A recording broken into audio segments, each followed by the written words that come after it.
You do it in the shower. You do it in the car, alone at a red light. You do it right before a hard conversation, rehearsing every line like you're preparing for a trial.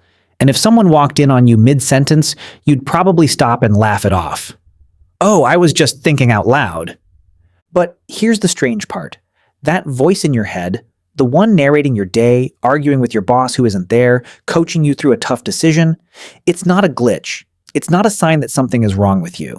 It might be one of the most important tools your mind has ever built. Today we're going to talk about why we talk to ourselves, what the voice in your head is actually doing, and how the way you speak to yourself, silently or out loud, is quietly shaping the life you're living. Watch a 5-year-old play alone with building blocks, and you'll hear it immediately. No, this one goes here. Wait, that's wrong. Okay, now the roof. Children narrate themselves constantly, out loud, with no self-consciousness at all. Psychologists call this private speech, and for a long time it was dismissed as a quirky habit kids grow out of. But developmental researchers eventually realized something important. This talking to self behavior isn't random noise. It's the child's mind using language as a tool to guide action, the same way an adult might use a checklist or a sticky note. As we grow older, we don't lose this habit. We just internalize it. The out-loud narration becomes a silent inner voice, but the function stays exactly the same, using language to organize thought, regulate emotion, and direct behavior. In other words, the voice in your head today is the great-grandchild of the little kid who used to talk to their toys. Here's something that might surprise you. Neuroscientists who study inner speech have found that when you silently talk to yourself, many of the same brain regions activate as when you speak out loud to another person. Your brain doesn't fully distinguish between a conversation with yourself and a conversation with someone else. It runs on largely the same machinery. This is part of why talking to yourself can feel so much like getting advice from a wise friend. In a sense, it is. You're borrowing the same neural circuitry your brain uses for social connection and pointing it inward. That inner dialogue can act like a stand-in advisor, coach, or witness, available anytime, day, or night, with no appointment needed.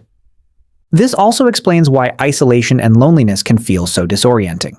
When there's no one else to talk to, your inner voice doesn't disappear, but it can start to feel like the only voice in the room, and that changes how loud it gets. Not all self-talk is created equal. Broadly, psychologists split it into 2 categories, and the difference between them can shape your entire day. The first is instructional self-talk. This is the practical voice.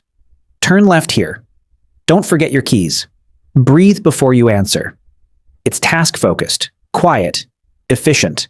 Athletes use a version of this constantly, cueing their own bodies through a routine, a lift, a serve. The second is evaluative self-talk. This is where things get personal. This is the voice that judges, "That was stupid. Why do you always do this? You're not going to be ready in time." Evaluative self-talk isn't guiding you toward an action. It's rendering a verdict on who you are. The instructional voice tends to help. The evaluative voice, especially when it turns harsh and repetitive, tends to spiral. And most people don't consciously choose which one shows up. It often runs on autopilot, shaped by years of how they were spoken to by parents, teachers, coaches, or critics long before they ever learned to speak to themselves that way.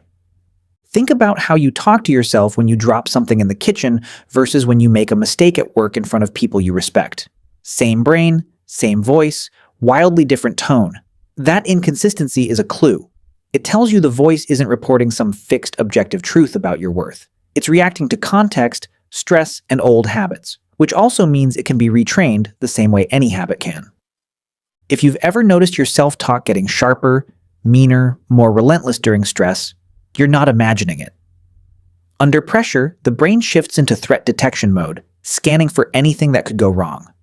The inner voice often mirrors this state, becoming hypercritical as a misguided attempt to protect you, as if constant warning and judgment could somehow prevent failure.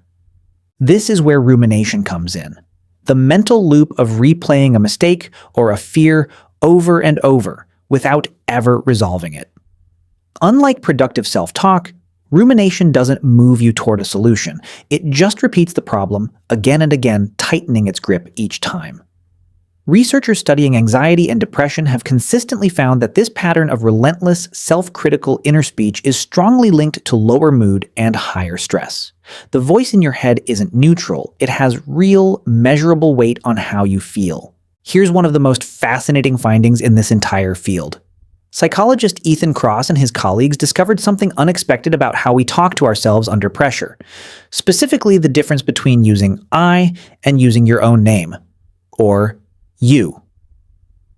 When people faced a stressful situation, like public speaking or a difficult memory, those who coached themselves using their own name, Alex, you've got this, instead of I've got this, showed calmer physiological responses and performed better afterward. Simply shifting the pronoun created just enough psychological distance for the brain to treat the situation more like advice being given to someone else, rather than a threat happening directly to me. This tiny linguistic shift, sometimes called self-distancing, seems to interrupt the spiral of anxious, first-person rumination. It's the difference between drowning in a problem and standing on the shore, looking at it. And it costs nothing. It's not therapy, not medication. It's a sentence structure. Understanding this doesn't mean you need to silence the voice in your head. That's neither possible nor necessary. The goal isn't a quiet mind. It's a mind that talks to you like it's on your side. A few things actually help according to the research on self-talk and self-distancing. First, notice the tone before you try to change the words. Most people go days without realizing how relentlessly critical their inner monologue has become.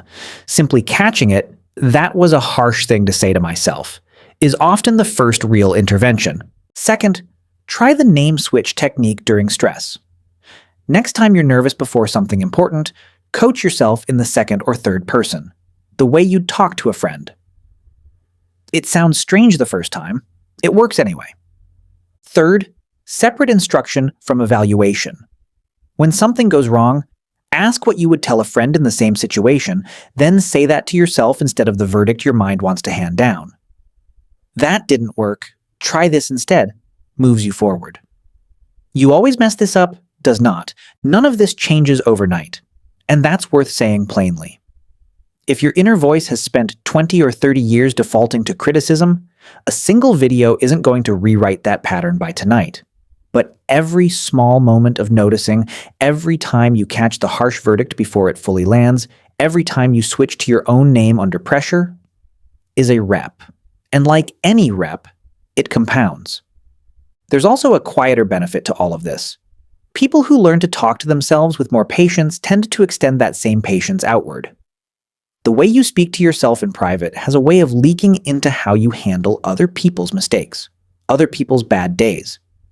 Fixing the inner conversation isn't just self-improvement in a vacuum, it changes the texture of every relationship you're in. The voice in your head has been with you since before you could read, since before you understood what a thought even was. It grew out of a 5-year-old talking to building blocks, and it never really stopped. It just went quiet, moved inside, and became the ongoing narration of your entire life. You can't turn it off. It isn't broken, and it isn't something to be ashamed of. But you can decide, one moment at a time, what kind of narrator it becomes. Not a critic waiting for you to fail. Not a courtroom handing down verdicts. A voice that's actually finally on your team. So the next time you catch yourself mid-sentence talking to an empty room or a red light with no one else around, don't stop yourself. Just listen to how you're saying it. That's where the real work begins. If this gave you a new way to think about the conversation you have with yourself every single day, that's exactly what this channel is here for. Subscribe, and let's keep decoding the mind together.